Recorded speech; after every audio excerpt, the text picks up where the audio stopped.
নমস্কার, আমি স্মৃতিকণা। আপনাদের সকলকে স্মৃতির রান্নাবাটি চ্যানেলে স্বাগত জানাই। আজ আমি আপনাদের জন্য নিয়ে চলে এসেছি অষ্টমী স্পেশাল মশলা লুচি এবং শাহী পনিরের রেসিপি। চলুন দেখে নেওয়া যাক কিভাবে বানাচ্ছি। প্রথমেই আমি নিয়ে নিয়েছি 500 গ্রাম ময়দা। এতে দিয়ে দিয়েছি 1 চামচ জোয়ান, 1 চামচ গোলমরিচ, 1 চামচ কালো জিরে, সামান্য লবণ, সামান্য চিনি। সেগুলি ভালোভাবে মিশিয়ে আমি নিলাম সামান্য তেল, তারপর তা ভালোভাবে মিশিয়ে নিলাম। এরপর আমি ধীরে ধীরে জল ব্যবহার করে ময়দাটি মাখতে শুরু করলাম।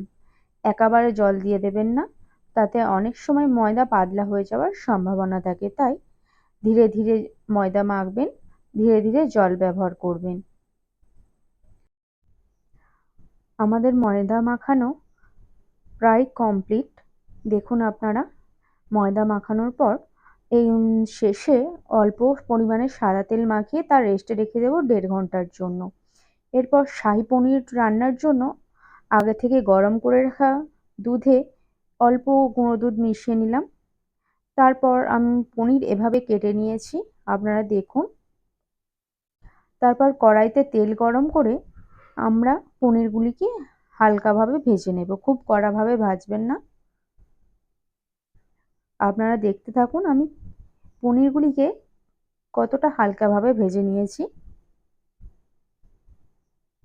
এই দেখুন। এরপর আগে থেকে রেডি করে রাখা হালকা গরম জলে আমি পনিরগুলিকে ভিজিয়ে রাখবো খানিকক্ষণের জন্য, যাতে পনিরগুলি খুব সুন্দর নরম হয়।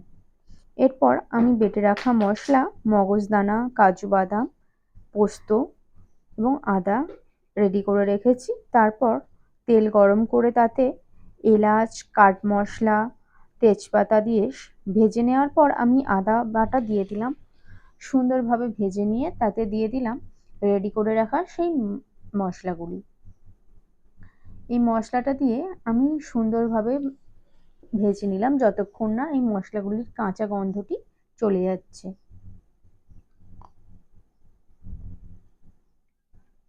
আপনারা দেখতেই পাচ্ছেন আমি সুন্দরভাবে ভেজে নিয়েছি। এরপর এতে দিয়ে দিলাম টমেটো কেচাপ। টমেটো কেচাপটি আমি অল্প পরিমাণেই ব্যবহার করলাম। তারপর দিয়ে দিলাম লাল মির্চ পাউডার। এখানে আমি এটি কালার করার জন্যই সামান্য ব্যবহার করলাম। তারপর মশলা ভালোভাবে কষিয়ে নিয়েছি, আপনারা দেখতেই পাচ্ছেন তেল বেরোচ্ছে। এরপর দিয়ে দিলাম ফুটিয়ে রাখা সেই দুধটি, দিয়ে ভালোভাবে নেড়ে চেড়ে নিলাম। তারপর দিয়ে দিলাম ভিজিয়ে রাখা সেই পনির। দিয়ে দেওয়ার পর আমরা বেশ খানিকক্ষণ তা ফুটিয়ে নেব। তারপর আপনারা স্বাদ মতো লবণ, চিনি দিয়ে দেবেন। আমি মাঝে দিয়ে দিয়েছিলাম।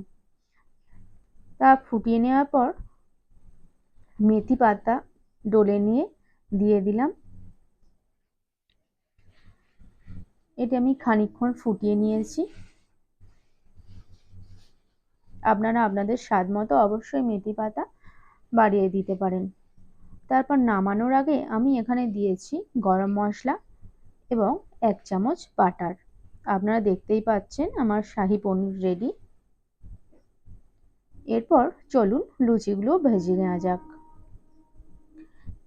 দেখুন, কিছু লুচি বেলাও কমপ্লিট। এই লুচিটির বিশেষত্ব হলো এই মশলা লুচি খাওয়ার পর আমাদের কিন্তু অ্যাসিডিটির প্রবলেম থাকে না। দেখুন লুচিগুলো খুব সুন্দরভাবে ভাজা হয়ে গেছে। এরপর একে একে আমরা সব লুচিগুলি ভেজে নেব।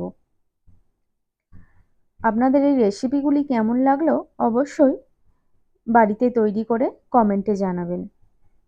আজকের ভিডিওটি এখানেই শেষ করছি। আপনাদের ভালো লাগলে অবশ্যই লাইক, কমেন্ট, শেয়ার, সাবস্ক্রাইব করে পাশে থাকবেন। সুস্থ থাকবেন। অসংখ্য ধন্যবাদ।